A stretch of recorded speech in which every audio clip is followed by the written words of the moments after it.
காவேரி என்ன பண்ணுறாங்க, ஒரு ஐடியா பண்ணுறாங்க. நம்ம கண்டிப்பாக மழையில் நனைஞ்சா நம்மளுக்கு எந்த பிரச்சனையுமே வராது. அதனால் சீக்கிரமாகவே வந்து ஜுரம் வந்துடும். அதனால் அக்காவோட ஃபங்க்ஷன் தான் நடக்கும், நம்மளது நடக்காது அப்படின்னு சொல்லிட்டு பிளான் பண்ணுறாங்க. அதே மாதிரி போயிட்டு மழையில் நனையிறாங்க. மழையில் நனையதும் சூப்பராக தான்ப்பா இருக்குது அப்படின்னு சொல்லிட்டு ரொம்ப நல்லா நனையிறாங்க. பார்த்தா நல்ல ஜுரம் வந்துடுது. அதுக்கப்புறம் போயிட்டு போத்தின்னு படுத்துட்ருக்காங்க. காவேரி உன்னை சாப்பிடவே வரல அப்படின்னு சொல்லிட்டு வீட்டில் உள்ளவங்க எல்லாருமே வந்து இன்னும் காலையில் எழுந்த வரவே வரலையே அப்படின்னு சொல்லிட்டு எல்லாருமே போய் பார்க்குறாங்க. பார்த்தா குளிர் ஜுரத்தில் படுத்துட்டு இருக்காங்க. என்ன ஆச்சு அப்படின்னோடனே ஒன்றும் இல்லை, எப்படி திடீர்னு ஜுரம் வரும் அப்படின்னு சொல்லிட்டு எல்லாருமே யோசிச்சுட்ருக்காங்க. இந்த சூழ்நிலையில் சரி வேறு வழியே கிடையாது, ஃபங்க்ஷன் இவ்வளோ ஜுரம் அடிக்குது, எப்படி வைக்க முடியும் ஃபங்க்ஷனு அப்படின்னு சொல்லிட்டு எல்லாருமே அந்த ஃபங்க்ஷனை கேன்சல் பண்ணிடுறாங்க. உடனே விஜய் வராரு. விஜய் வந்துட்டு இப்போ எதுக்கு திடீர்னு இப்படி ஜுரம் வந்தது, நேற்று நம்மளை போய்ட்டு ஃபங்க்ஷன் கேன்சல் சொல்லி கேட்டுருந்தா பார்த்தா இப்போ ஜுரம் வந்திருக்கு அப்படின்னு சொல்லிட்டு எனக்கு தெரியும் காவேரி உனக்கு ஜுரம் எப்படி வந்தது அப்படின்னு சொல்கிறாரு. உடனே வந்து யோசிக்கிறாங்க, ஐயோ இவருக்கு தெரிஞ்சு போச்சோன்னே நீ ஃபங்க்ஷன் எடுத்து ஏதோ பண்ணியிருக்க அப்படின்னா, அதெல்லாம் நான் ஒன்றும் பண்ணலப்பா அப்படின்னு சொல்கிறாங்க. உண்மையை சொல்லி நீ என்ன பண்ண அப்படின்னோடனே, ஏன்டா அவளை போட்டு படுத்தி எடுத்துகிட்டு இருக்க, அவள் தான் வந்து ரொம்ப மோசமாக இருக்கார்ல, வீடு ஃபங்க்ஷன் அப்புறம் வச்சிங்கன்னா போச்சு, முதல் உடம்பு தான் முக்கியம் புரியுதா, நீ பார்த்துக்கம்மா உடம்பை, டாக்டர் கிட்ட கூட்டிகிட்டு போடா அப்படின்னு சொல்லிட்டு தாத்தா வந்து சொல்லிட்டு போகிறாரு.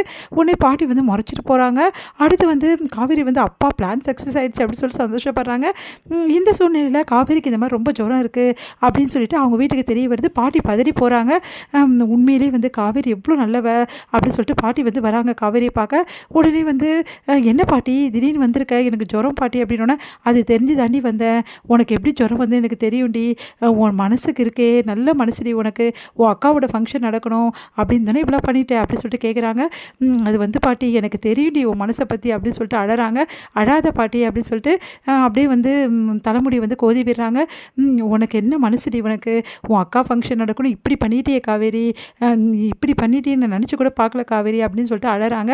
அழாதீங்க பாட்டி விடுங்க பாட்டி அப்படின்னு சொன்னோன்னே, இப்போ பார்த்தீங்களா அக்காவோட ஃபங்க்ஷன் தான் நடக்குது நான் சொன்னபடினோடனே உடனே பாட்டி சிரிக்கிறாங்க. ஏன்டி இப்படிலாம் பண்ண, இப்போ உனக்கு உடம்பு சரி எப்படி அக்காவோட ஃபங்க்ஷன் வந்து இப்போ நான் வரலன்னா என்ன பாட்டி, எல்லோரும் நல்லபடி வந்து ஃபங்க்ஷன் பண்ணுங்க அப்படின்னு சொல்லிட்டு காவேரி சொல்கிறாங்க. அதெல்லாம் தெரியாதுடி, நீ வந்து தான் நிற்கணும், இந்த மாதிரி நிலமையில நான் வந்து நின்னேன்னா கண்டிப்பாக எனக்கு எதுவும் பிரச்சனை கிடையாது அப்படின்னு சொல்லிட்டு என்னோட வந்து விசேஷத்தை வந்து நடத்த ஆரம்பிச்சிடுவாங்க புரியுதா அப்படின்னோடனே, என்னடி இப்படி சொல்கிற அப்படின்றாங்க. சரி அதுக்கப்புறம் வந்து பாட்டி சமாதானப்படுத்தி அனுப்பிச்சி விட்றாங்க காவேரி. இங்கே விஜய் வந்து காவேரி கிட்ட வந்து பேசுகிறாரு. என்ன நினச்சிட்டு இருக்கோம் மனசுலாம் கேட்குறேன், நான் ஒன்றும் பண்ணலையே அப்படின்றாங்க.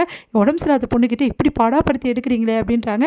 உடம்பு சரியாத பொண்ணா, நீ வேணும்னு ஏதோ பண்ணியிருக்க காவேரி அப்படின்றாரு. இங்கே பாருங்கள் உங்களுக்கு என்ன, நானாக போய் நிறுத்த சொன்ன ஃபங்க்ஷனை அவங்களே நிறுத்துறாங்க, நீங்கள் அவங்களே கேளுங்க, எல்லாத்துக்கும் காரணம் நீ தான், ஆனால் நீ ரொம்ப ஓவராக தான் போகிற அப்படின்னு சொல்லிட்டு திட்டி விடுறாரு. காவேரி பண்ண விஷயத்தை எல்லாத்தையுமே வந்து பாட்டி சொன்னோன்னே எல்லாருமே வீட்டில் அதிர்ச்சி அடைகிறாங்க.